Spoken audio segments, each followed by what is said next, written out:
Então, com a permissão da Patrícia, eu iniciei a gravação da nossa reunião e agradeço muito o aceite aí por dar a palestra, mas vou deixar para a Adriana a apresentação. Adriana, por favor. Obrigada. Bom, eu vou apresentar rapidamente o currículo da Patrícia, que é extenso, mas vou aos principais fatos, né? Patrícia fez doutorado no INPA, terminou em janeiro de 2007, fez pós-doutorado na UniMe-USP, na Universidade do Minho, em Braga, foi investigadora auxiliar e associada da FCT, também na Universidade do Minho, foi professora na PUC-Rio. Em 2016, ela ganhou uma bolsa ERC, que é uma bolsa super concorrida do European Research Council, ganhou um pequeno valor de 1 milhão de euros para serem usados no seu projeto durante 5 anos. Atualmente, ela é professora titular no Instituto Superior Técnico de Lisboa, né, da Universidade de Lisboa. Esse é os principais pontos, mas o currículo da Patrícia é extenso, ela é uma brilhante pesquisadora, que eu tive o prazer, estou tendo o prazer de acompanhar a sua carreira pelo menos há quase 11 anos já, que eu conheci a Patrícia ainda quando eu estava no doutorado, em 2009, e numa das suas visitas ao INPA, e logo a Patrícia, com a sua imensa capacidade de colaboração, e a gente já começou a interagir, e desde então viemos trabalhando juntas, e é um imenso prazer trabalhar com ela, e maior ainda de ter aqui palestrando para nós, porque, como ela mesma contou, em outra oportunidade não conseguimos, então, finalmente, temos a honra de recebê-la aqui, e óbvio que eu agradeço também, Caminho Diego, a sua disposição em participar deste webinário. Obrigada, Patrícia. Obrigada, Adri. Muito obrigada. Olha, fiquei muito feliz com as tuas palavras. Eu sempre digo que a Adriana é minha irmã, que eu não tive, do Brasil. Eu tenho, não sei, eu tenho uma trisavó brasileira, Índia, do estado de São Paulo. Então tem aqui alguma coisa, bom, muita coisa que me conecta ao Brasil. Obrigada, Adri. Então, eu queria vos perguntar, porque a audiência, pelo seguinte, eu vou falar em português, com o meu sotaque, que vocês estão ouvindo, e é muito provável que daqui a pouquinho eu falo mais rápido. Se alguém não entender alguma coisa, bom, além da matemática, mas o que eu falar, por favor, levantem a mão, enfim, eu não sei no Meet, no Zoom nós temos uma mãozinha que dá para mexer, enfim, façam alguma coisa que eu paro, eu posso trocar para inglês se quiserem, ou eu posso tentar falar mais devagar, tá bem? Também dá para usar o chat aqui do lado para escrever, perguntar alguma coisa também. Isso, eu já vejo aqui duas coisas, não sei o que é. Bom dia, tá, perfeito. Se alguém tiver alguma dúvida, Adriana, se eu não vir o chat, porque eu vou olhar para aquele ecrã dali, tu avisas-me e eu paro. Então, eu queria agradecer muito este convite. Eu já estive para ir à Federal do Rio Grande do Sul, mas, enfim, houve um problema grave, não fui. E gostaria muito de ir presencialmente um dia, e, portanto, é o meu primeiro seminário também na Federal. E pronto, o que é que eu vou fazer? O que é que eu decidi fazer? Qual foi o tópico que eu escolhi? Então, o título é Processo de Exclusão Simétrico em contacto com reservatórios estocásticos. Por que é que eu decidi falar sobre este tema? Eu vou-vos contar basicamente uma história. Então, isto é um tema que começou, de facto, com um trabalho que a Adriana sugeriu para 2 alunos de mestrado. Eu não sei se algum deles está assistindo, mas isto foi um trabalho que começou, portanto, num mestrado, aqui há 5 anos atrás, e o que a gente fez com esses colegas que vocês estão vendo aí na tela, que é o Cédric Bernardin, o Byron Jiménez Oviedo, que foi nosso aluno de doutorado, e o Stefano Scotta, que é atualmente meu aluno de doutorado cá em Lisboa. Então, o que é que eu vos vou explicar? Eu vou tentar fazer uma introdução. O que é o processo de exclusão? O que é que significa colocar reservatórios? E o que é que eu quero fazer com esse processo? Que é o que se chama limite hidrodinâmico. E eu vou tentar explicar o que é que isso é. quais são as dificuldades técnicas em geral em limite hidrodinâmico e o que é que a gente generalizou desse trabalho. Então eu vou-vos contar basicamente desde o início, desde o zero, espero eu, até o que é que está acontecendo hoje em dia, porque isso ainda não terminou, está bem? Certo? Então, vamos lá. Então, esse trabalho em coorientação com essas 3 pessoas. O que é um sistema de partículas? Então, eu vou falar agora em 2 processos clássicos. Um é o processo de exclusão e daqui a pouquinho, muito rápido, num processo chamado zero range. Então, é assim, nós temos aqui, vocês conseguem ver essa... Conseguem. Tem aqui N, que é um parâmetro de escala. O que é que a gente vai fazer? O que é esse parâmetro de escala? Nós vamos conectar o mundo macroscópico, contínuo, onde nós vamos ter, neste caso, EDPs, com o mundo discreto. O mundo onde vamos definir um processo estocástico em que as partículas vão saltar nesse conjunto discreto de acordo com uma certa regra. Tá? Então eu tenho 2 espaços, é o espaço microscópico, que é discreto, e o espaço macroscópico, que é contínuo. Okay? Da mesma forma, se nós queremos, reparem, vamos fazer uma discretização do espaço, que eu vou explicar daqui a pouquinho, e para que eu veja algum tipo de evolução, se eu vou discretizar o espaço e a discretização vai depender de N, para que eu veja uma evolução no espaço macro, eu vou ter que tomar 2 escalas de tempo. É o que eu chamo de tempo microscópico, está aqui T vezes θ de N. Esse θ de N, eu mais para a frente eu vou justificar o que ele é. Tá? Isso tem uma escolha, isso depende da dinâmica que a gente define. E um tempo macroscópico que é simplesmente T.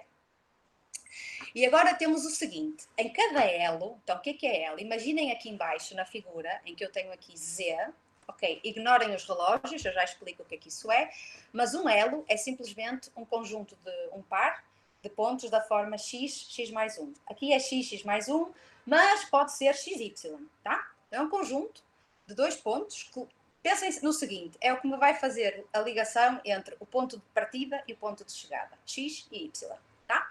Em cada um desses elos, vamos ter processos de Poisson independentes. O papel desses processos de Poisson é dizer-nos, ao fim de quanto tempo, aleatório, é que a partícula num certo sítio, ou digamos, partículas entre esses elos, trocam de posição.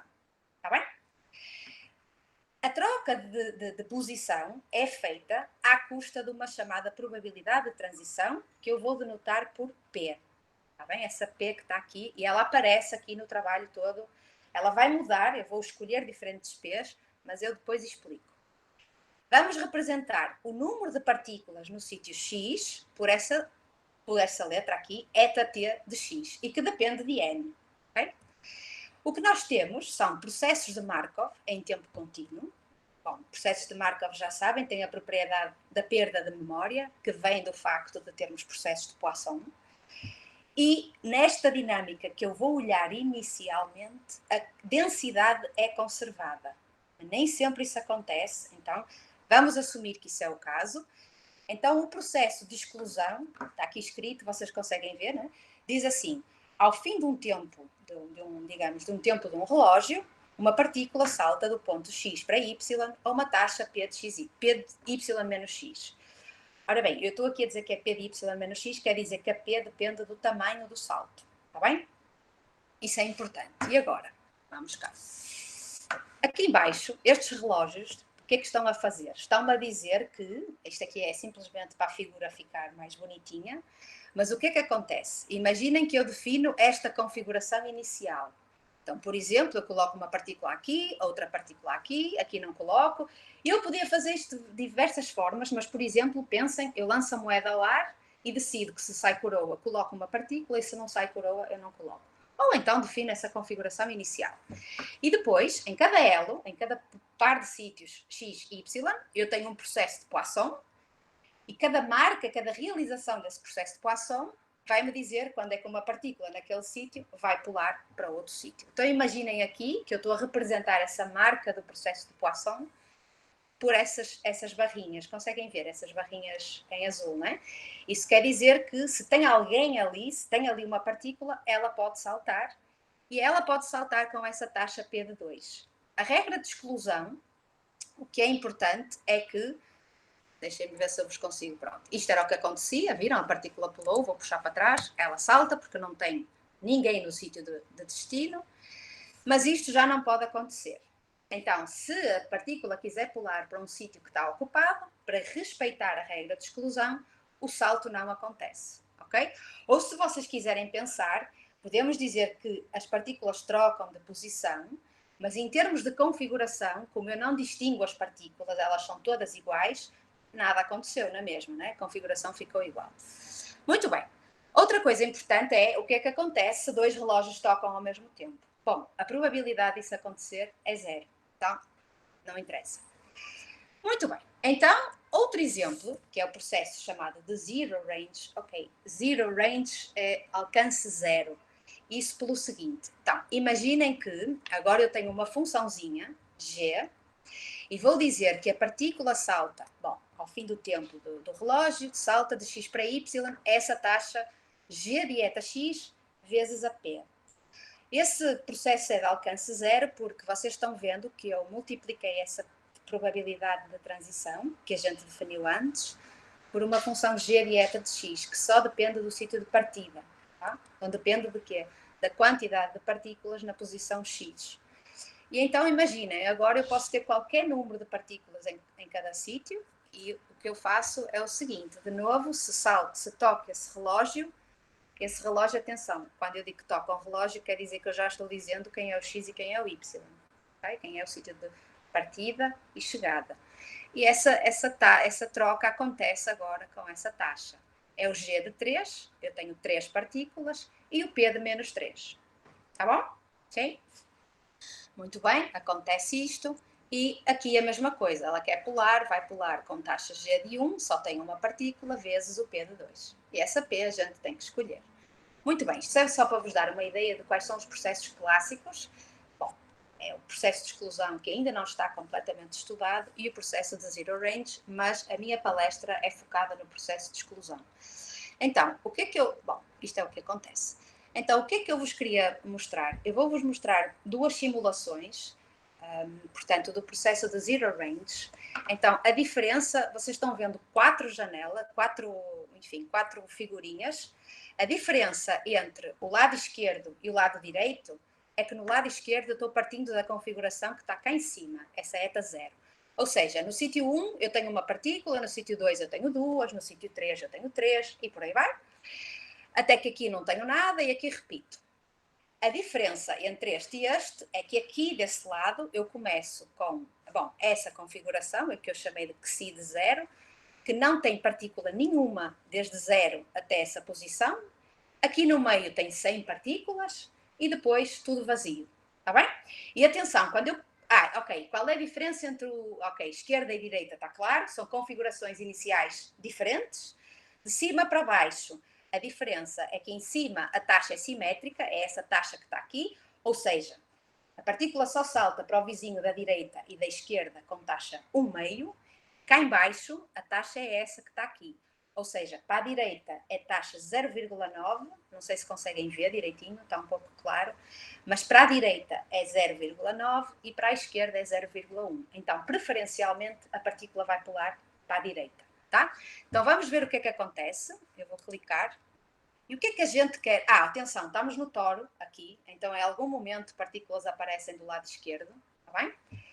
E o que é que a gente quer encontrar é, então as partículas mexem-se de acordo com a regra que a gente definiu, e a pergunta, vou colocar esses dois, é tentar encontrar qual é a função que melhor aproxima essa quantidade de partículas nesse espaço. Vai ser uma função, isso é o que se chama de limite hidrodinâmico, tentar descobrir que função é essa solução em algum sentido de alguma EDP. Está bem?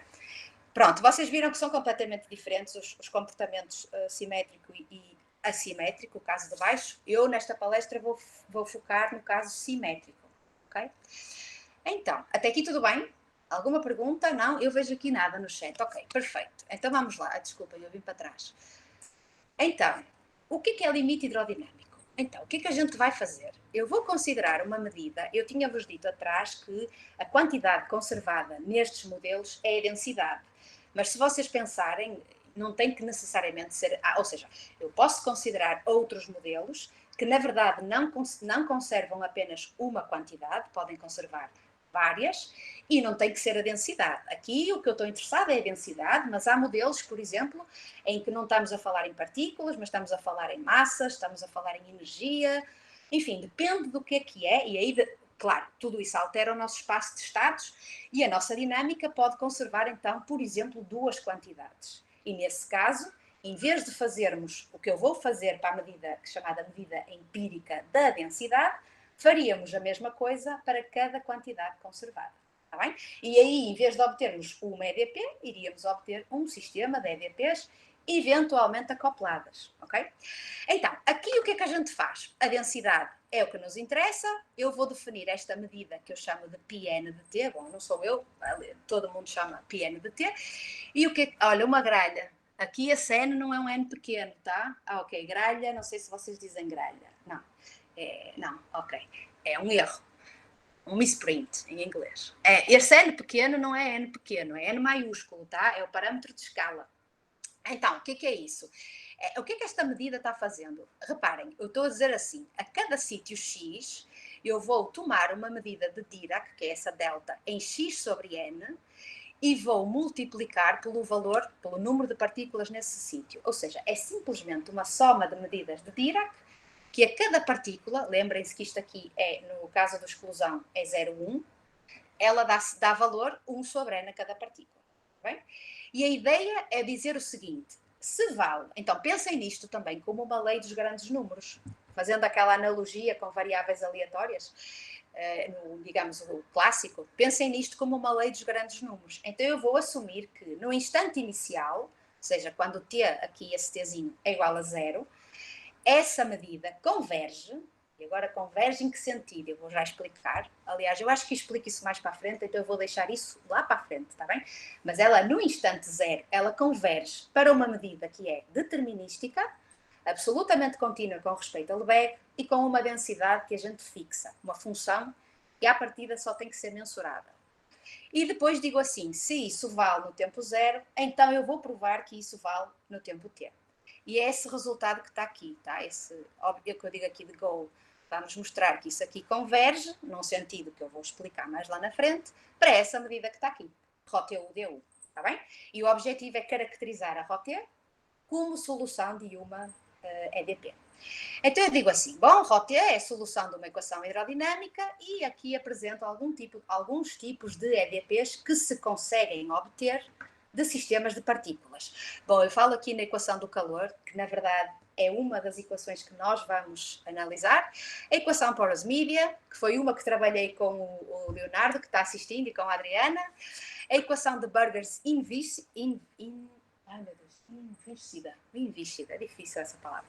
E depois, a equação do calor fracionária, que também vai aparecer daqui a pouco. E eu só vos queria mostrar uma coisa neste slide, que é o seguinte. Estão a ver aqui na frente, eu digo assim, P tem que ser simétrica e o tempo, este Tn quadrado, é aquela escala de tempo que eu falei lá no início, aquele θn. Aqui tem que ser n ao quadrado, aqui neste caso também, aqui já tem que ser n, mas aqui a P já é assimétrica. Por exemplo, pensem naquele caso do 0,9, 0,1. E aqui tem essa P, dada por essa forma, que eu também vou já falar nela daqui a pouco, e a escala de tempo é n levantada a gama. Então eu vou-vos tentar explicar porque essas escalas de tempo, porque temos que tomar essas escalas de tempo para ver alguma coisa que não seja trivial, e vou-me focar em duas destas equações, que é a equação do calor e a equação fracionária. Está bem? Sim? Então vou-vos só simular aqui deste lado duas coisas, que é, aqui a preta é exatamente o que a gente viu antes. Está bem? É exatamente aquele slide lá atrás, no caso simétrico. E em vermelho, vocês veem uma linha a vermelho, é o quê? É a condição, para já, é a condição inicial da equação do calor, e eu vou rodar e vocês vão ver que essa solução da equação do calor evolui, e vamos ver quão perto é que ela está do sistema estocástico a preto. Está bem? Então, eu vou correr as duas. Tá? Então a pergunta é, quem é essa funçãozinha ali? Quem é essa funçãozinha a vermelho que está aqui? Tá bem? Sim? Alguma dúvida? Não? Tudo tranquilo? Ok? Ok. Então, vamos lá. O foco da minha apresentação é o seguinte. Eu vou-vos mostrar limite hidrodinâmico com processo de exclusão em contacto com reservatórios. Então, tudo o que eu falei da densidade ser conservada é falso. Há reservatórios que vão injetar e remover partículas e acabou-se aquela lei que eu falei de conservação. Não existe. Então, eu vou-vos tentar explicar o que são reservatórios, processo de exclusão já está, vou-vos explicar o que é limite hidrodinâmico, mas vou fazer uma coisa que é o objetivo que eu quero, que é tomar uma P, uma probabilidade de transição, que permite saltos longos. E vai haver dois casos que eu vou distinguir. O primeiro, que está aqui escrito, que é, portanto, a P, essa probabilidade de transição vai ser simétrica, portanto, eu espero obter a equação do calor num caso e a equação do calor fracionária no outro caso, mas essa probabilidade de transição pode ter variância finita, que é o primeiro caso que eu vou discutir, eu vou já explicar o que é essa variância, e variância infinita, está bem? Então vamos distinguir esses dois casos. E eu digo assim, antes de irmos para os saltos longos, eu vou agora relembrar o trabalho que a Adriana deu aos alunos do mestrado e vou falar um pouquinho no trabalho deles, que é o caso vizinho mais próximo, está bem? Então, eu digo assim, vamos fixar o nosso espaço macroscópico, que eu chamo de lambda, e que é simplesmente o intervalo 0,1. Vamos pegar nesse espaço 0,1, ok, eu não tenho um quadro, mas se vocês imaginarem o que eu estou a desenhar, eu pego no intervalo 0,1, eu parto em intervalinhos de tamanho 1 sobre n, tá? A cada intervalinho, eu olho para cada intervalinho, para cada dos intervalinhos i sobre n, i mais 1 sobre n, e associo o ponto I. Quando eu associo o ponto I, eu vou para um espaço discreto, que é o espaço onde eu vou colocar as partículas, que é esse espaço aqui que a gente chama de lambda n. Está bem? Então já estão a ver que há uma distorção do meu espaço. Eu tenho um espaço macro, eu parto em intervalinhos de tamanho 1 sobre n, e com isto faço um espaço discreto que agora tem tamanho n. Então, se as partículas querem se mexer no espaço discreto, eu tenho que permitir que os tempos sejam pelo menos da ordem de n, senão ninguém tem tempo para... Ups, sorry. O que aconteceu? Desculpem. Andei um slide para a frente, desculpem. Toquei sem querer no rato. Estes ratos são uma... Vocês não dizem ratos, dizem mouse, não é? Mouse, ok. Tá, eu toquei sem querer e ele mexeu a folha. Então, o que é que eu queria dizer? Quando elas se mexem, a gente tem que permitir que elas tenham, que se mexam de um sítio X para um sítio Y. E esses sítios, no espaço discreto, estão à distância da ordem de n. Então eu tenho que acelerar o tempo para permitir que veja alguma coisa não trivial, para que haja evolução. Está bem? Agora, a maneira como a gente mexe no tempo, isso depende da P, e eu vou já explicar o que é que se tem que fazer. Então, vamos lá. O espaço de estados, lembrem-se, é processo de exclusão. Então eu tenho simplesmente o 0,1, tenho o 0 quer dizer que eu não tenho partícula, 1 quer dizer que tem. Nesse espaço, ou seja, eu tenho o meu espaço 1, 2, 3, tarará, n menos 1, e em cada sítio eu posso ter o etax a valer 0 ou a valer 1. Está bem? Depois, a dinâmica é a seguinte. Ok, não se assustem com os parâmetros, mas, por favor, tentem fixar alguns. Que é o seguinte. Então, no meio, que é o que a gente chama de bulk, e aqui vocês veem dois tipos de cores. As cores e isto é simplesmente para tornar a figura mais fácil. As partículas do bulk, o que é o bulk? É o conjunto de pontos de 1 até n-1, elas estão pintadas de cinzento, mas elas são todas iguais, está bem? O que vocês veem azul é simplesmente para dizer que existem reservatórios, ou seja, eu vou adicionar, como é que se diz? Eu vou tomar um tempo para trocar para inglês, mas digamos, artificialmente, o sítio 0 e o sítio n, tá?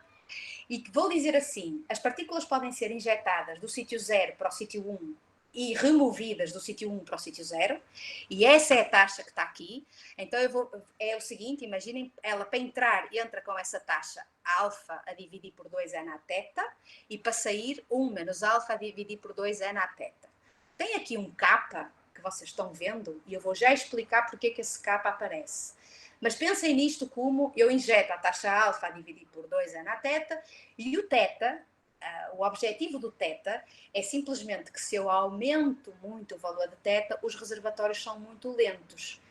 E se o θ for muito negativo, os reservatórios são muito rápidos. Então a ideia do θ é mexer nos reservatórios e ver o impacto que tem a nível macroscópico. Está bem? Deste lado é tudo igual, só que eu troquei o alfa por beta. Tá? É a única diferença. E agora vocês podem me perguntar porquê. Porque pelo seguinte, se o alfa for igual ao beta, quer dizer que a intensidade dos reservatórios é igual. Então a ideia do alfa e do beta é fazer com que os reservatórios induzam uma corrente no bulk. Então pensem assim, beta igual a 1, alfa igual a 0. Quer dizer que todo mundo está entrando daqui, ninguém está saindo e todo mundo está saindo pela esquerda. Então o que é que acontece? Os reservatórios induzem partículas, elas entram partículas do lado direito e elas saem apenas pelo lado esquerdo. E a ideia é tentar ver qual é o impacto disso também a nível macroscópico. Tá bem? Depois, no bulk, é simplesmente aquela regra de esquerda, direita, um meio, tá bem? Caso simétrico. Então, a dinâmica é o seguinte, se tocar este relógio aqui, que agora sim estes relógios podem fazer algum sentido, porquê? Porque eles dizem respeito a pontos da forma x mais 1, está a dizer que ele toca, não tem ninguém aqui, a partícula salta. Okay? Agora, se toca um relógio daqui, esta partícula, como aqui está livre, ela entra no sistema. Estão a ver, a cor já ficou cinzenta, que é só para dizer que os reservatórios, só para dizer que aquelas partículas que estão ali estão num reservatório. E do lado direito a mesma coisa, está livre e ela entra. Se estivesse ocupado, não acontecia nada, ok? Tem que se respeitar a regra de exclusão. Atenção, a densidade deixou de ser conservada. Vocês viram que eu comecei com um número de partículas, já não sei, mas sei lá, 5 ou 6, o que for, e o reservatório injetou. Tá? Então deixou de ser uma quantidade conservada. Então o que é que acontece? Vamos lá. Primeira observação, primeira dificuldade que se tem quando se trabalha com o sistema de partículas é descobrir aquilo que se chamam as medidas invariantes. E aqui, quando trabalhamos com modelos com reservatórios, há duas terminologias importantes. Uma são as chamadas, dentro das medidas invariantes, umas são as chamadas medidas de equilíbrio e outras são as chamadas medidas fora de equilíbrio e estacionárias. Tá? Isso é muito usado pelos físicos e nós basicamente trazemos esse tipo de terminologia para nós. Então é o seguinte, porquê isso? Pelo seguinte, lembram-se do alfa e do beta? Então, quando o alfa igual a beta igual a um, sei lá, ρ, chamei de ρ, as medidas de Bernoulli produto são as medidas invariantes e são chamadas medidas de equilíbrio. Porquê? Porque não há essa diferença de corrente que eu tinha falado que existia quando o alfa era diferente de beta, não existe essa diferença de corrente, não existe essa diferença de intensidade. Então, nesse caso, é dito que essas medidas são medidas de equilíbrio. No entanto, se eles forem diferentes, imagina que o alfa é 0 e o beta é 1, essas medidas não são mais invariantes, não é uma prova difícil de fazer, mas como nós estamos a trabalhar com uma cadeia de Markov que é irredutível e num espaço de estados finito, nós sabemos, por um resultado clássico de processos de Markov, existe apenas uma medida invariante. E uma das grandes questões é quem é essa medida invariante. Então, eu vou denotar essa medida por μSS e só por vos dizer que existe maneira de ter informação, é o que eu chamo aqui, é o que se chama o método da matriz de Ansatz, pode-se obter informação, mas é muito restritivo e não dá informação nenhuma no caso de saltos longos. Então eu nem sequer vou mencionar o que isso é, tá bem? Vou passar, porque senão depois não tenho tempo. O que é limite hidrodinâmico? Ora bem, o que é limite hidrodinâmico precisamente? Então eu digo assim, tenho a minha quantidade conservada, lembrem-se que eu vou... lembrem-se não, eu não disse. Eu vou acelerar, então a minha P, a minha probabilidade da transição é esquerda-direita, portanto P de 1 é igual a P de menos 1 e é igual a 1 meio. Então eu vou acelerar o meu tempo, estão a ver aqui, eta de Tn quadrado. Eu vou tomar o tempo, é chamado tempo difusivo. E vamos definir a medida empírica como definimos lá atrás, está bem? Porque a nossa quantidade aqui continua a ser a densidade. A gente quer saber como é que a densidade evolui.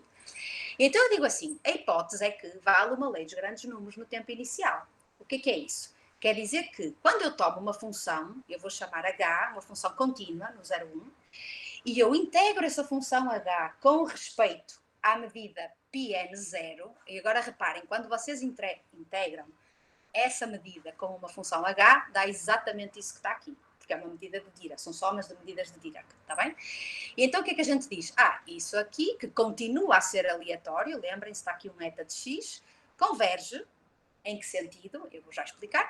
Converge para quem? Para essa integral que está aqui. Que integral é essa? É a integral da mesma função teste com respeito à medida g de quê? De quê? Ou seja, determinística, absolutamente contínua com respeito ao Lebesgue, com densidade g. Em que sentido? Converge em probabilidade com respeito à medida μn, que é a distribuição inicial do sistema. Ou seja, eu parto no meu processo eta de t, o eta 0 tem distribuição μn, que eu vou fixar, e vou pedir que essa medida seja, vou exigir condições, e a condição que se exige é esta, tá? Que ela seja, é o que a gente diz, ser associada a um perfil G. Ou seja, vale a lei dos grandes números, vale essa convergência. Olhem só, isso é uma convergência fraca de medidas, eu integro com a função teste e depois avalio com respeito a μn. E pronto, eu peço isso da minha medida μn. E depois digo assim, se isso vale no tempo 0, eu vou provar que esse resultado vale no tempo t e quero descobrir quem é essa funçãozinha que está aqui, tá? Em que sentido, é solução de quê? Em que sentido e que equação é essa, tá bem? Alguma dúvida até aqui ou não? Não, nada? Não? Não, ok. Então vamos lá. O teorema provado pela Adriana e pelo Rangel, Otávio e... Como é que se chamava o outro autor? Já não me lembro. Rafael, exatamente. Então, pelos três foi o seguinte. Fixamos um perfil, lembrem-se, essa G é a condição, vai ser a condição inicial da EDP. Eu fixo uma G, que é mensurável, e digo que μn é a tal sequência associada à G. Ou seja, vale a lei dos grandes números que eu vos acabei de mostrar. Então, se isso é verdade, este resultado também vale. O que é que isto diz? Ok, eu não vos vou assustar com essa P de μ, mas é uma medida no espaço de trajetórias do meu processo. O meu processo evolui no tempo. E diz-me o seguinte, então, essa lei dos grandes números vale no tempo t, e essa funçãozinha que está aqui, que a gente quer descobrir, é solução no sentido fraco, única, super importante ser única, tá? Isto é, eu estou-vos a apresentar um dos métodos para provar limite hidrodinâmico, que é chamado método da entropia. Este método, que eu vos já explicar como é que é a demonstração, bom, não vou explicar a demonstração, vou dizer só em que é que consiste muito rapidamente, mas ele exige que, seja lá quem for a noção de solução fraca que a gente constrói, tenha que ser única, está bem? E essa solução, essa equação é a equação do calor e tem várias condições de fronteira que dependem daquele parâmetrozinho θ. Então eu vou-vos fazer um desenho rapidamente que diz o seguinte, ok, olhem só para esta parte, isto é só para ficar um desenho mais gorducho, que é o seguinte, aqui temos o θ. Então, se o θ estiver de menos infinito, ou seja, reservatórios muito rápidos, lembrem-se que o θ, eu vou voltar, era esse parâmetro que mexe na força dos reservatórios. Então, se ele for muito rápido, até 1, o que nós temos é a equação do calor com condições... Bom, a equação do calor está aqui, derivada no tempo é igual a 1 meio da derivada do Laplaciano, da segunda derivada no espaço. Tem condições de Dirichlet, ou seja, o perfil vale alfa no 0 e beta... Desculpem. Vale alfa no 0 e beta no 1. E agora... Lembrem-se quem era o alfa e o beta, lembram-se? Era a taxa com que, era um dos parâmetros com que injetava no sistema do lado esquerdo e o beta no lado direito. Então, tem condições de Dirichlet até aqui, ou seja, o reservatório é tão forte, não é? Porque θ negativo é super forte. Ok, θ entre 0 e 1 já é lento, mas não é tão lento, ainda tem o seu impacto, e ele força aquela funçãozinha a ser alfa no 0 e beta no 1. Quando θ é igual a 1, acontece que a equação ganha as chamadas condições de Robin e são lineares aqui, está bem? Agora, conseguem ver esse K que está aqui? Esse Kzinho? Aquele K que eu falei lá no início, lá atrás, eu disse que havia um K, estão a ver aqui? Pronto, ele microscopicamente está presente sempre, mas macroscopicamente só aparece neste regime, está bem? Então, o que é que diz a condição de Robin? Diz basicamente que o fluxo, ou seja, que a derivada de ρt no 0, o fluxo do reservatório esquerdo, é proporcional à diferença de concentração do reservatório, que é a densidade alfa, e o interior do bulk, que é o ρt de 0, está bem? A condição Neumann, que é o θ maior que 1, é simplesmente dizer que o sistema está isolado, ou seja, microscopicamente as partículas são injetadas e removidas, mas macroscopicamente não se vê nada, tá? O perfil é simplesmente constante. Então, o que é que eu ponho aqui este K? Porque eu quero vos contar. E quanto tempo demora o seminário, Adriana? Quanto tempo é que eu tenho? Não sei, Diego. É geralmente 1 hora. Então, tem ainda mais meia hora. Deixa eu aproveitar a pausa e fazer uma perguntinha. Aquela função G, vocês assumem que existe, mas também é o objetivo de escrever ela, é isso? Essa função G, tu dizes a condição inicial, essa aqui, é isso? Anterior, o slide anterior. Aí. Fix G. Fixas uma função G e, à partida, a única coisa que tu precisas é que seja mensurável. Tá? Então, depois tu podes perguntar assim, mas quem é essa G? Então, depende. Eu lá na frente eu vou-vos já contar um exemplo em que tu tens que escolher uma G específica. Tá bem? Mas a questão é assim, qualquer função que seja mensurável, que vai ser a tua condição inicial da tua EDP. Tu depois vais pedir que a tua EDP parta daquela condição inicial.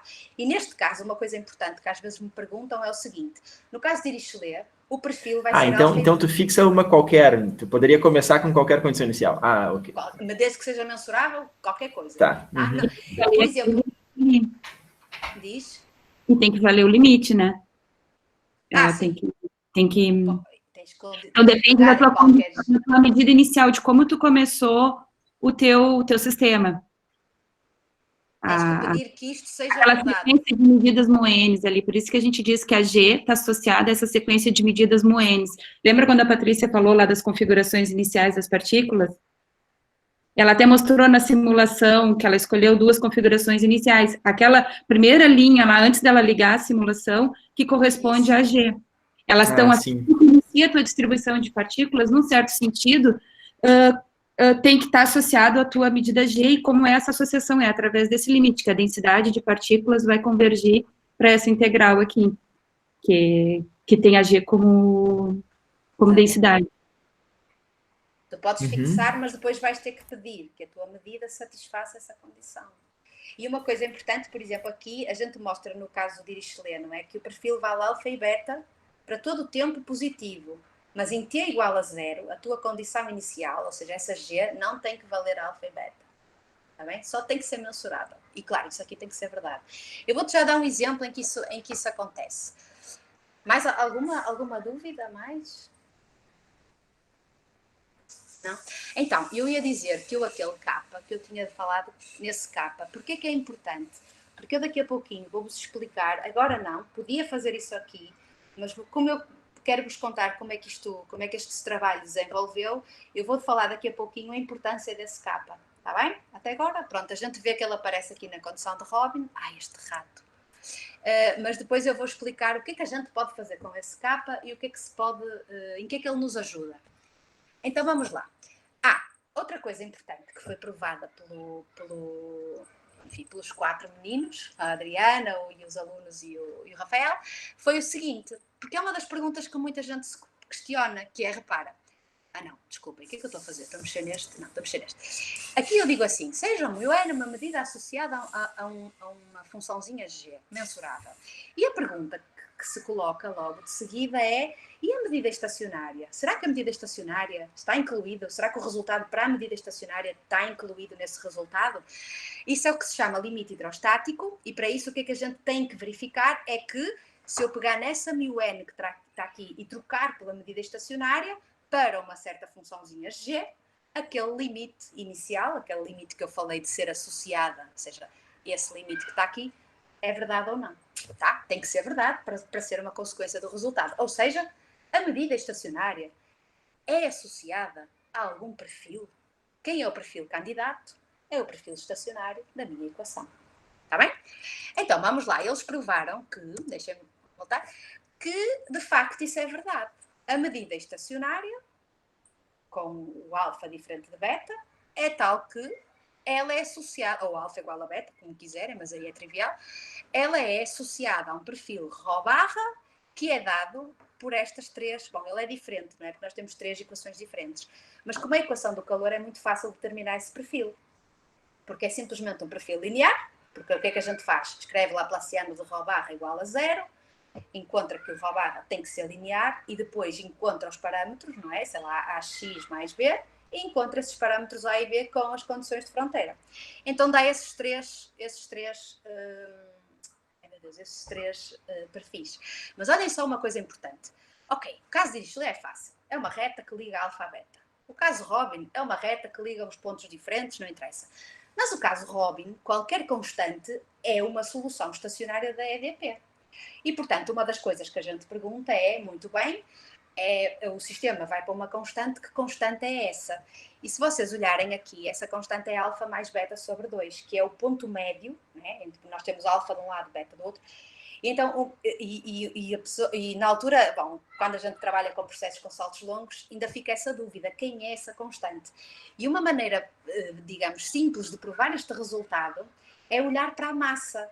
O sistema, quando é Neumann, caso Neumann, apesar de haver injeção e remoção de partículas, a massa basicamente é conservada e ela equilibra para este valor que está aqui. Então é fácil de encontrar essa constante.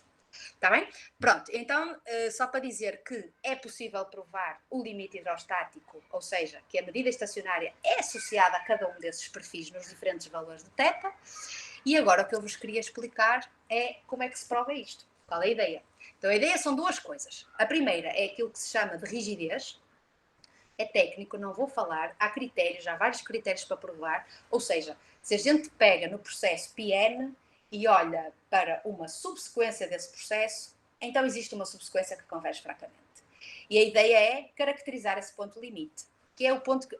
Ai, desculpem, estes ratos inteligentes, não vou tocar. Então, o objetivo é caracterizar a medida limite, que não é uma medida, é uma trajetória de medidas. E então o que é que a gente mostra? É esse ponto que vocês veem cá, ok, vou tocar no rato outra vez, é esse ponto que vocês veem cá em baixo, ou seja, eu tenho uma trajetória pi-ponto, chamar pi-ponto, onde a pt de aqui, essa medida, é absolutamente contínua com respeito a Lebesgue. Uma coisa importante, sempre que se trabalha com processo de exclusão, isso é verdade. E essa rotê é a solução de uma EDP, solução no sentido fraco e tem que ser única. Então agora eu vou-vos mostrar, vou focar neste último ponto, que é o ponto importante. Então é assim, vamos ao caso de Dirichlet. Os outros, Neumann e Robin, é muito parecido, eu vou só focar para vos mostrar duas noções diferentes de solução fraca. Então, fixem uma função G mensurável e dizemos que a função rotê é uma solução fraca da equação do calor com condições de Dirichlet, lembrem-se, alfa, beta, se que tem um ponto aqui que diz que o meu rho tem que estar em algum espaço de Sobolev, tem que haver uma certa regularidade da solução e satisfaz esta formulação integral. Esta formulação integral é fácil de obter, é pegar na equação, integrar com uma função teste, fazer integrações por partes, usar a condição de fronteira e sai isso, tá? Acreditem, é só fazer a conta, não. Mas estas funções teste têm que ter a seguinte propriedade, ok? É o que eu digo aqui, C1, 2 do zero, que é C1 no tempo, C2 no espaço, e zero quer dizer que ela vale 0 no 0 e no 1. E esta noção dá unicidade, portanto, pode-se provar que esta solução desta equação descrita desta forma é única, está bem? Agora vou usar outra, que é o seguinte... E eu vou usar, e porquê que eu vou usar outra? Eu já vos vou explicar, está bem? Então, é a mesma história, tenho a mesma equação, a equação do calor, com condições de Dirichlet alfa beta, e eu digo que ρ é uma solução fraca se ela está no Sobolev, satisfaz esta equação integral. Olhem só que aqui, na equação integral, não aparece nem alfa nem beta, não é? Mas aqui aparece, aqui, se vocês olharem, está aqui o beta vezes a derivada no 1 e o alfa vezes a derivada no 0. Mas atenção, eu aqui vou tomar funções C1, 2, ou seja, de suporte compacto, o que significa que eu não vejo o que acontece na fronteira, está bem? E se eu ignorar este ponto 3, eu não tenho unicidade, mas para ter unicidade eu preciso disto, eu preciso de dizer que o perfil é alfa e beta, alfa no 0 e beta no 1. E agora a pergunta mais complicada, pronto, tem duas coisas importantes que eu gostava de discutir, que é, porquê estas duas noções de soluções fracas? Ambas têm unicidade e tudo o que a gente escreve como noção de solução fraca, a gente tem que provar do sistema de partículas. Então, se eu digo que o meu perfil aqui é 0, é alfa no 0 e beta no 1, eu vou ter que ir ao sistema microscópico provar isso. Está bem? Então, eu não vou entrar em detalhes muito técnicos, mas agora, infelizmente, tenho que vos mostrar porque é que aparecem essas equações. Está bem? Então, existe uma maneira em probabilidade, usando o martingale, de dizer assim, eu pego numa dinâmica qualquer e vou tentar ver uma espécie de discretização da formulação integral da equação. E agora eu vou passar muito rápido nestas contas, acreditem que são verdades. o que é que eu faço? Eu pego no gerador, ok, o processo de Markov tem um gerador que lhe está associado, eu não vou escrever o gerador, se tivesse um quadro faria, mas também não iam ganhar muito com isso. Mas o que é que eu quero dizer? O gerador, quando atua na medida empírica, este bracket quer dizer o integral da função h, que é uma função teste, com respeito à medida empírica. Então, quando eu calculo o gerador aplicado nessa integral, que aqui não é bem uma integral, porque são somas de Dirac, então são somas, na verdade, o que é que me dá? Dá-me este termo, que é um termo que vem do bulk, ou seja, se não houvesse reservatórios, e vocês já estão a ver aqui o Laplaciano discreto. Este lambda n é o Laplaciano discreto. Ou seja, lambda n de h em x é n quadrado, vezes o quê? H de x mais 1 menos H de x, mais H em x menos 1 menos H de x. E reparem, aqui dentro deste Laplaciano já está a escala de tempo n quadrado. Então, se eu tomasse uma escala de tempo maior que n quadrado, esse termo explode. Se eu tomar uma escala de tempo menor que n quadrado, esse termo não aparece. Então, ele é justo, é a escala correta para que o operador discreto convirja ao operador contínuo. Está bem? E depois aparecem aqui umas condições de fronteira que vêm, bom, tem duas partes, tem esta parte que está aqui, que vem do bulk, que é para fechar as equações no bulk, e estes dois termos aqui que tem o kappa, estão vendo aqui, tem o θ também, que são os termos que vêm da fronteira. E o que é que a gente tem que fazer para encontrar as tais formulações integrais? É fazer o seguinte, eu agora vou olhar para o caso de Dirichlet, em que tomei funções que valem 0 no 0 e no 1, vou assumir isso e obtenho esta expressão. Ok, o que é isto? Isto é um martingale.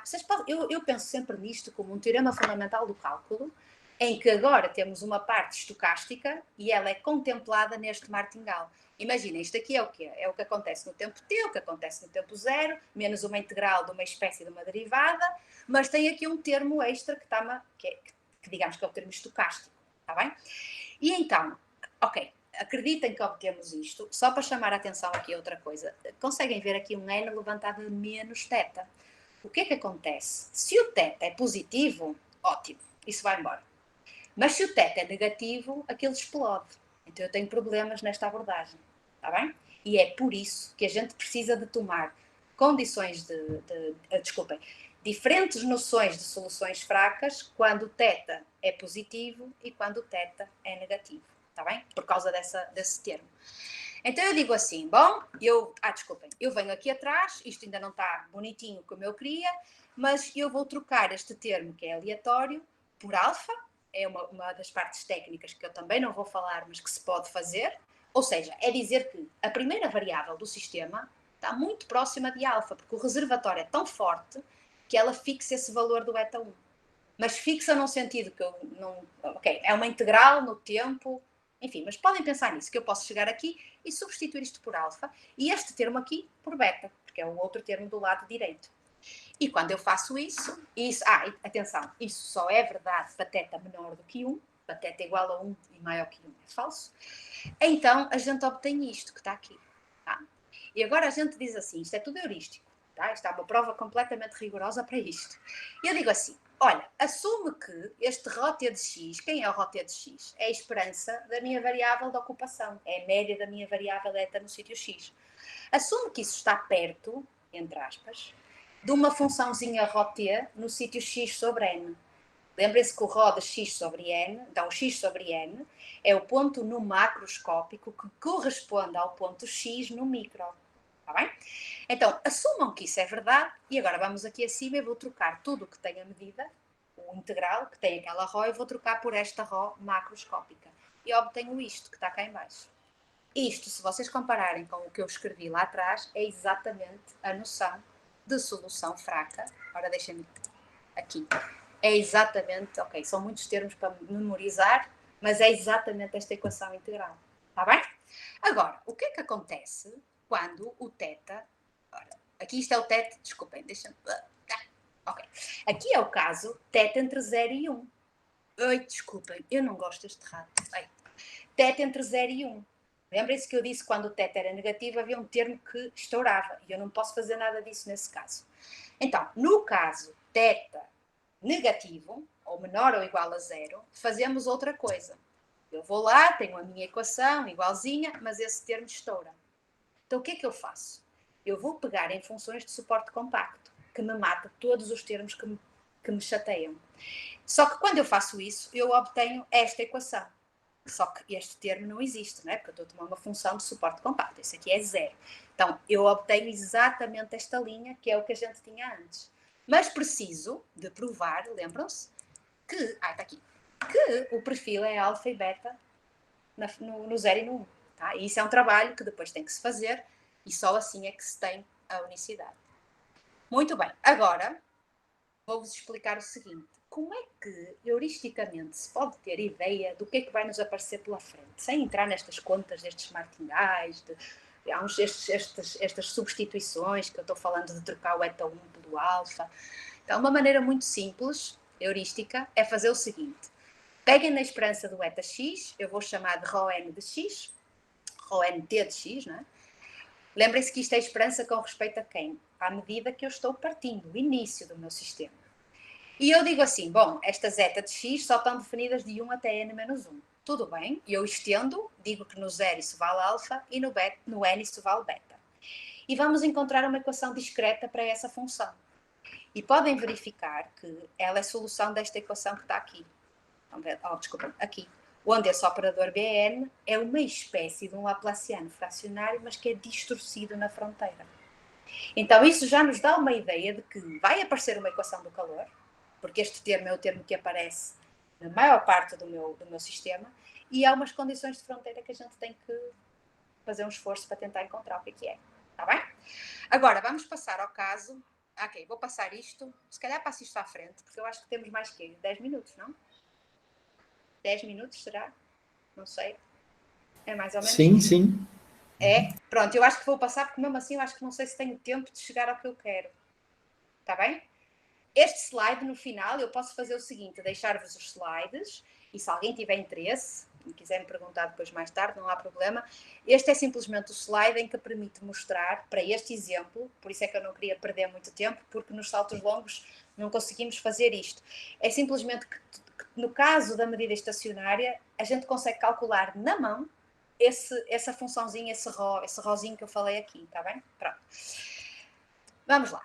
Saltos longos. Agora vai ser uma confusão. Então imaginem que eu peguei no meu sistema que eu tinha atrás e fiz o seguinte. Eu não tenho apenas um reservatório. Eu tenho infinitos reservatórios, desde menos infinito até o sítio 0 e do sítio n até mais infinito. Infinitos, ok? E esses infinitos reservatórios podem injetar e remover partículas de qualquer sítio do bulk. Agora há pouquinho só podia injetar e remover do sítio 1 e do sítio n-1. Aqui não, qualquer sítio. As partículas dão saltos longos, com essa P, que a gente vai já fixar quem é essa P. Então o que é que acontece? Ora, imaginem. Bom, regra de exclusão, lembrem-se, só entra se o sítio está livre, senão fica lá quietinha. Só que todo mundo que vem de menos infinito até 0, para entrar, tá, eu não pus muitas partículas, pus só uma, porque senão ficava um desenho bastante grande, ela entra, então isto é um reservatório, ela entra para este sítio, ok, está livre, com essa taxa. Ou seja, sempre que vem da esquerda ou da direita, multiplica tudo por alfa ou por beta, multiplica por kappa, aquele parâmetrozinho kappa, e divide por n a θ, que é para ver quando eu mexo no θ o que é que acontece. Está bem? Então é exatamente como anteriormente, só que agora temos infinitos reservatórios e saltos longos. Os saltos longos, quer do reservatório para o bulk, quer dentro do bulk. Está bem? E P é simétrica, isso é importante. Estão todos comigo ou não? Sim? Ok, vamos lá. Então o que é que eu digo assim? Ok, então o que é que acontece quando estes saltos são grandes? Eu vou tomar uma P, olhem só, eu vou escolher esta P, e eu espero não me perder, mas eu daqui a pouquinho vou dizer o que é que vale para P's mais gerais, tá? Para probabilidades mais gerais. E esta P faz o seguinte, bom, P de 0 é 0, se não tem partícula ninguém salta, lembrem-se, a P para mim só depende do tamanho do salto, então esse Z é o tamanho do salto, e isso decai, essa P decai quando o salto é muito grande, tá bem? E tem aqui um parâmetrozinho, gama, que vai ter um papel muito importante, mas eu já vou explicar, tá bem? Mas lembrem-se que essa P é 1 sobre Z levantado, bom, não, tem uma C que é para tornar uma probabilidade de transição, mas é da forma de 1 sobre Z levantado a 1 mais gama. É simétrica, e, portanto, tem média zero. E lembram-se lá no início, quando eu disse que ia mudar a minha palestra e ia separar em caso com variância finita, variância infinita? Então, estes ratos, pá. Desculpem, eu mexi no rato outra vez. Vou mexer no teclado. Então, a variância é simplesmente esse valor que vocês estão a ver aqui em baixo, que eu chamei de sigma gama quadrado. Então, o que é que se pode verificar? Vocês conseguem me ouvir? Sim, conseguem. O que é que se consegue verificar? Que quando γ é maior do que 2, esta variância é finita, mas quando γ é menor do que 2, a variância é infinita. Então isso quer dizer que quando γ é maior que 2, as partículas podem dar saltos grandes, mas dão com pouca probabilidade. E isso tem um impacto. É que o que a gente espera obter quando γ é maior que 2, macroscopicamente, é o mesmo que o caso vizinho mais próximo que vimos já atrás, que acabamos de ver. Está bem? Então, vamos começar pelo caso γ maior que 2. Eu vou resumir o que é que a gente tem. Então, olhem só, é um esquema parecido com o que a gente viu, mas aparecem duas equações mais. Então, olhem só, ok, vou tocar no rato. Temos a equação do calor sempre, aqui como antes, Neumann, Robin e Dirichlet, mas há pouquinho era Dirichlet sempre que o θ era negativo. Mas agora, lembrem-se que os reservatórios têm um impacto em todo o bulk. Então, isso faz que neste regime aqui, ou seja, essa linha aqui, que é a linha θ igual a 2 menos γ, aparece uma equação de reação-difusão. Ou seja, aparece este termozinho extra aqui, que vem exatamente do impacto dos reservatórios. Estão a ver aqui o K na frente, não é? Com que condições? Com condições de Dirichlet. E aqui, neste regime, nós mudamos a escala de tempo, porque tem que ser, é um regime em que se vê apenas uma equação de reação. E também com condições de Dirichlet. Agora, o que é verdade? Claro que eu aqui, reparem, estes dois regimes dependem de gama, não é? Aqui eu tenho que escolher o gama, estas funçõezinhas que eu nem vos vou dizer o que é, mas estão aqui em baixo, dependem de gama. Então, se eu tomasse uma P simétrica e com um momento finito de ordem, sei lá, R, o que acontece é que eu consigo mostrar a equação do calor com condições de Dirichlet um bocadinho mais abaixo desta janelinha que vocês estão a ver. E isso é geral, qualquer P que satisfaça isso, aquilo é verdade. Para obter exatamente estas 5 equações que eu tenho aqui, então eu tomei aquela P que eu vos mostrei. Está bem? Portanto, o que é que muda? Em vez de ter... Diz. Ali no Robin, nas condições de fronteira, tem um M, da onde veio esse M? Boa, sim, muito bem. Então, o que é esse M? Então, o sigma quadrado é a variância. E o M, eu vou puxar para trás. O M é o quê? É, digamos, o primeiro momento absoluto da P. Ou seja, é a soma em Z positivo de Z P de Z. Isso é muito importante. Porquê? Porque quando... agora eu vou para o caso γ menor que 2 a seguir. E esse M, essa média, só é finita quando o γ está entre 1 e 2. Está bem? E, portanto, quando o γ for menor que 1... eu tenho variância infinita, mas média infinita. E aí tem um problema adicional. Então, eu vou já chegar lá. Dá-me só mais um pouquinho. Ok.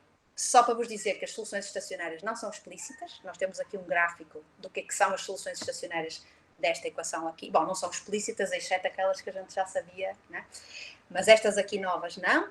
E agora deixem-me ir rápido. O que é que acontece quando eu vou para o caso que tem variância infinita e a tal média, o tal M, tu mencionaste, Adriana, o que é que acontece? Então, quando o γ está entre 1 e 2, eu vou-me fixar eu vou-vos explicar o que acontece num regime de θ, e depois eu vou-vos mostrar uma figurinha que são tantas EDPs, são para aí 10 EDPs, que não posso falar em tudo. Então, é assim, trocamos a equação. Então, lembrem-se, vou voltar atrás. Então, agora, aqui, eu tenho, na horizontal eu tenho o γ, e agora eu vou querer vir cá para trás, γ menor do que 2, está bem? Este aqui é o ponto γ igual a 2, que eu também vou discutir no final. E agora eu vou começar a vir para aqui, γ menor que 2. Mas eu vou agora só mostrar o caso θ igual a 0, está bem? Depois é parecido o resto. Mais difícil, mas... Então, o que é que acontece? Desculpem. Nesta linhazinha aqui, eu tinha a equação do calor com uma equação de reação-difusão, né? Tem a equação do calor em termos de reação.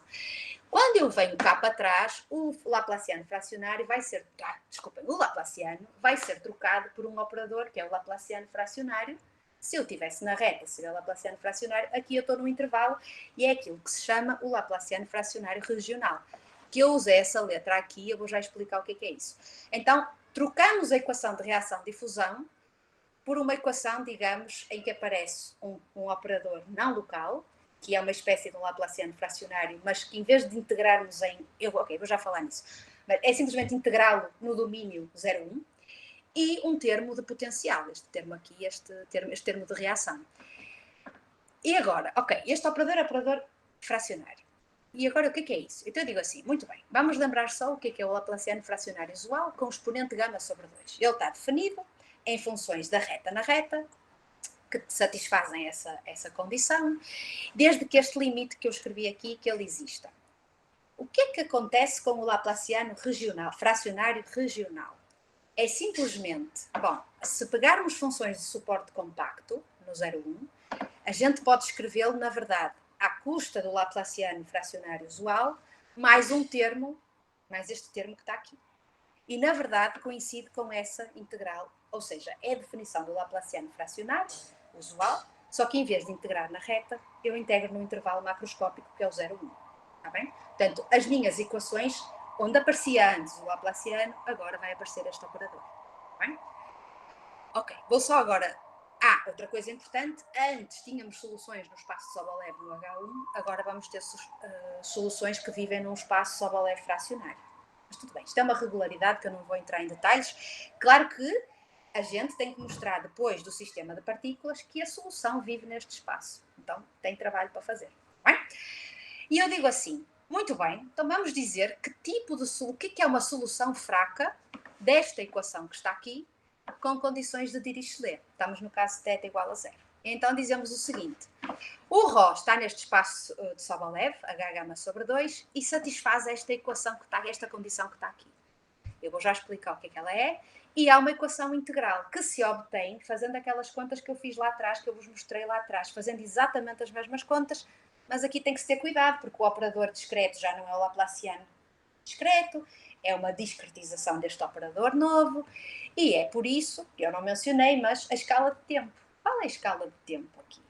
Então, para γ maior que 2, apesar de aparecer um operador discreto, ele vai convergir ao Laplaciano quando eu tomo outra vez a escala difusiva. Mas quando eu troco para γ menor do que 2, esse operador discreto já tem que ser multiplicado por n levantado a γ.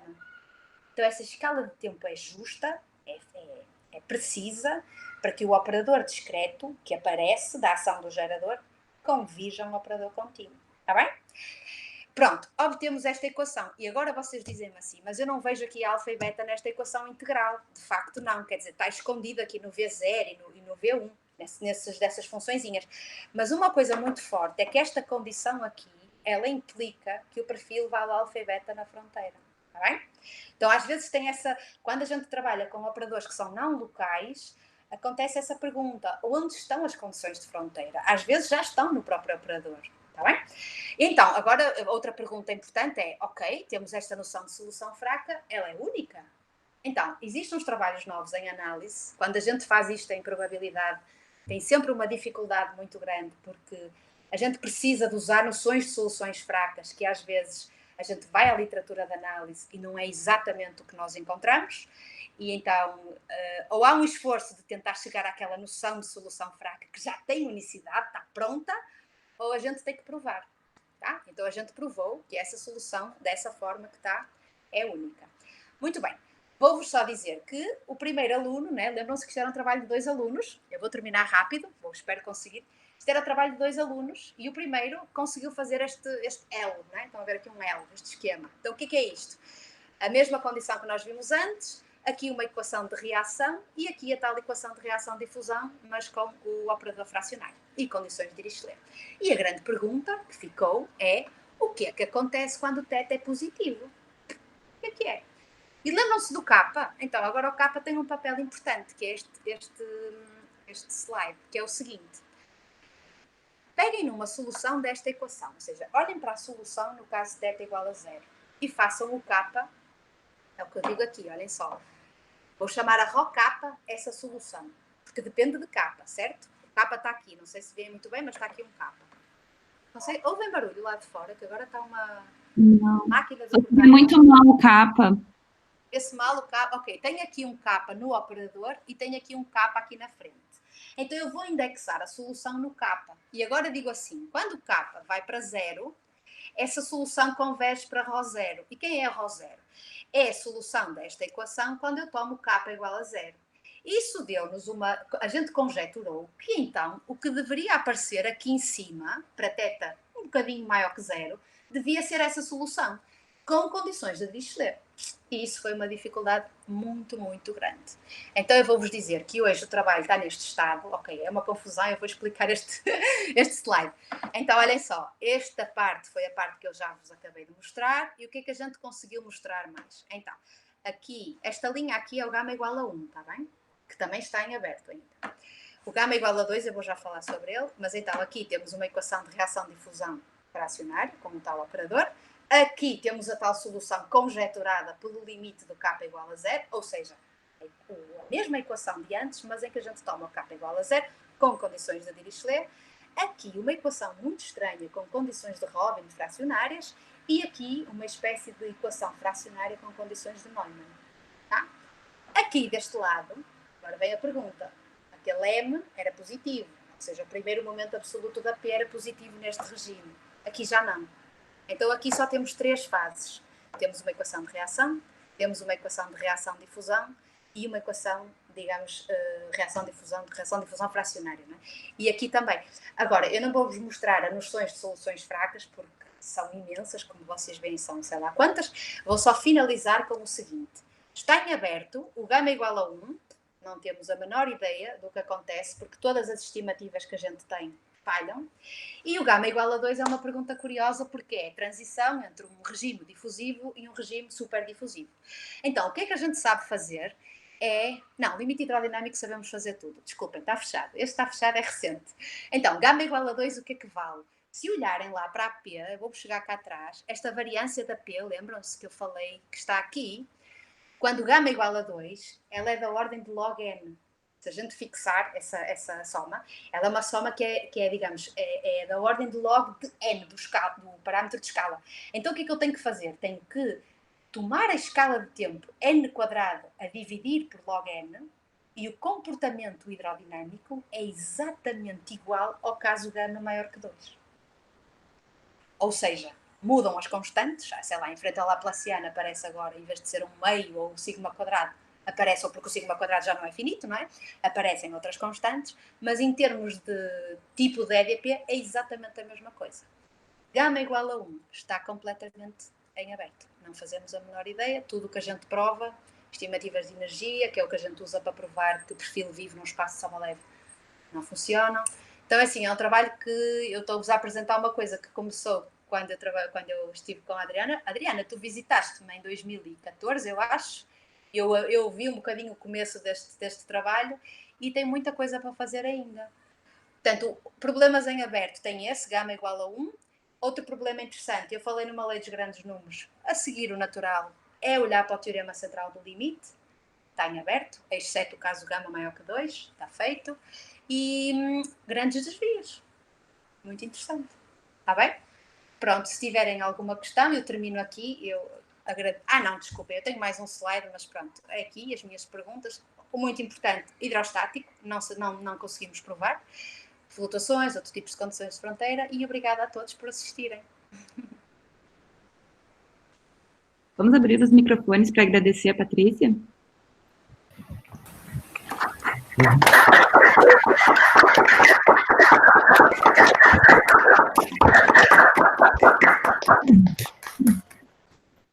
Perguntas?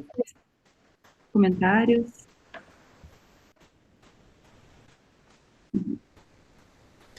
Eu tenho uma perguntinha mais do início. Tu comentou que poderia considerar mais quantidades conservadas, né? Que tipo de sistema de equações do lado da EDP, o que aparece? Então, depende. Por exemplo, há um modelo muito giro, que até foi estudado pelo Ricardo, que está aí, que é o modelo ABC, que é muito engraçado, em que, por exemplo, as partículas podem ser do tipo A, do tipo B, do tipo C. E depois aí tu tens que definir uma dinâmica para as partículas, não é? E tu aí, em vez de teres uma equação para tens uma equação para cada quantidade conservada, para cada tipo de partícula. Outro, por exemplo, quando tu usas modelos de cadeias de osciladores, em que aí as tuas variáveis podem, por exemplo, representar a energia ou o volume. Então, tu tens digamos, trabalhas com um modelo e dependendo do número de quantidades conservadas, vais obter uma EDP para cada uma dessas quantidades, que podem estar relacionadas, podem estar acopladas, porque a evolução de uma coisa depende da outra. Sim. Mas se conseguiria, tipo... Bom, tu meio que não escolhe a EDP que vai aparecer, né? Não. Depois exato, tu não consegue... Sim. Às vezes tem isso. Por exemplo, conseguiria chegar no Navier-Stokes, conservação de momento, alguma coisa assim? Não? Sim, tem um trabalho do Navier-Stokes, é difícil, bastante difícil, que é do Cláudio e... Acho que é Cláudio e Joel Beltrán. Acho eu, se a minha cabeça não me engana. Em sim, eles conseguiram chegar à Navier-Stokes, é verdade, usando o que se chama de limite incompressível. Mas, por exemplo, só para mencionar assim uma, que é a equação em meios porosos. A equação em meios porosos que eu mostrei, lá, deixa cá ver se eu consigo pegar, ela estava aqui. Mas, enfim, está aqui. dt ρ igual a Laplaciano de ρ levantada a m, em que o m tem que ser 2, 3, 4, qualquer inteiro. Maior que 1, senão estamos na equação do calor. Então, essa equação, por exemplo, um dos meus problemas de tese, de doutorado, era tentar provar limite hidrodinâmico para um modelo que chegasse nessa equação. Então, às vezes tem isso, a gente pode pegar e começar a brincar com os sistemas de partículas, mexer, vou agora escolher esta dinâmica assim. E depois, ou não conseguimos fazer nada, ou chegamos numa EDP, e depois temos esse problema que eu mencionei da EDP, que tu queres chegar a uma noção de solução fraca e tem que existir unicidade. Às vezes é difícil saber o que é que eu vou colocar para saber que me vai dar unicidade. Percebes? E depois toda a condição que se coloca, eu tenho que obter do sistema de partículas. Então, quando eu digo ali que ρ0 tem que ser alfa, eu tenho que ir ao sistema microscópico provar que isso é verdade e depois puxar tudo para o... O que eu estava a dizer é que às vezes tem isso, ou me dá uma EDP, não é? E a gente tenta encontrar um sistema de partículas que tente chegar àquela EDP via limite hidrodinâmico. E qual é a vantagem disso? É que esse método que a gente usa permite provar a existência de uma solução daquela EDP. Por outro lado, para que ele funcione, a gente precisa de unicidade. Enfim. Sim, se gostaria de entender qual que é a condição natural do lado do processo para que se chegue naquela EDP, é isso? Exato. E às vezes é assim, a gente tem que também analisar o que a EDP está a dizer, o que é que ela modela, e tentar ir para o microscópico e não tomar uma dinâmica muito difícil, porque senão depois a gente não consegue provar, porque as técnicas têm ainda de ser desenvolvidas e são bastante pesadas.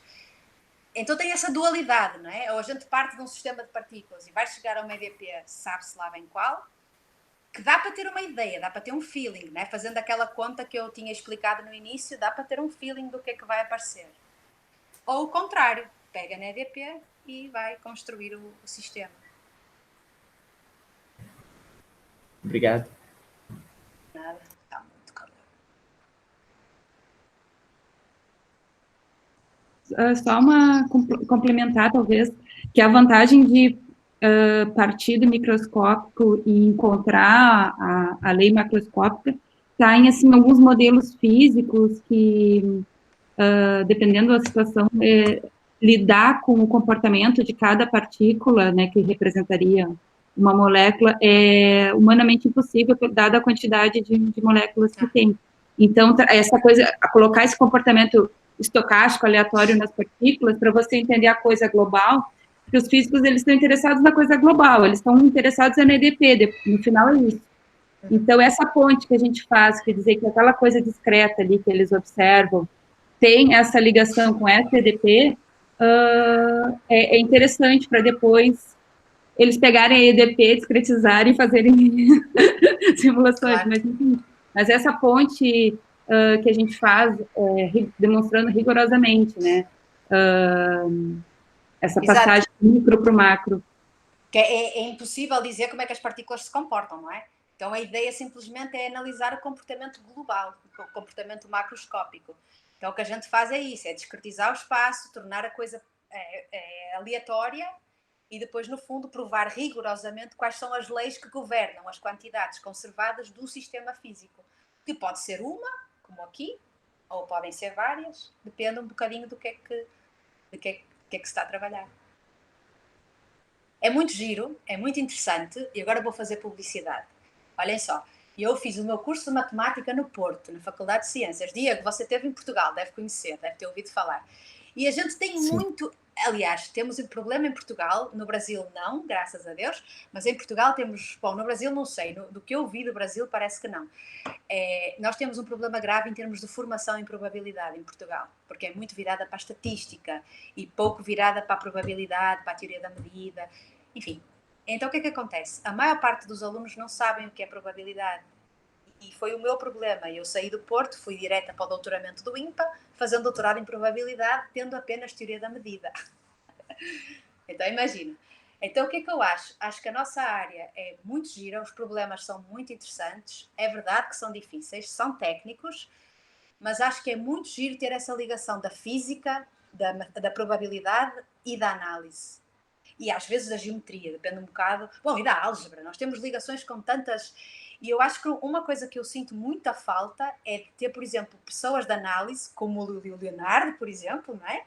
Que nos ajudou a finalizar o trabalho, que nos conseguem dar uma contribuição de análise, que às vezes são coisas fáceis para análise e que nós não temos esse conhecimento. Então acho que é muito bom esta interligação, esta mistura das áreas. E por isso eu estou sempre a dizer, se algum analista estiver interessado, por favor, diga-me. Não é, Adri? Nós tivemos problemas, por exemplo, com a equação em meios porosos, com condição de fronteira. Aí o Leonardo veio e ajudou. Então, Sim. se às vezes tiver gente que queira trabalhar, porque às vezes é um problema de linguagem. Nós falamos sobre a mesma coisa, mas damos nomes diferentes. E pronto, e aí a gente se separa. Sim, fica difícil de se achar, inclusive. Achar referências, né? Exato. Mas olha, muito obrigada pelo convite. Como eu vos disse, foi o primeiro seminário, gostei muito. Obrigada por ficarem comigo até ao fim. E quem sabe muito a gente bom, se bom. vê... Muito obrigado. Gostaram? Ótimo. Muito bom. E quem sabe a gente se vê num futuro próximo, presencialmente. Espero que sim.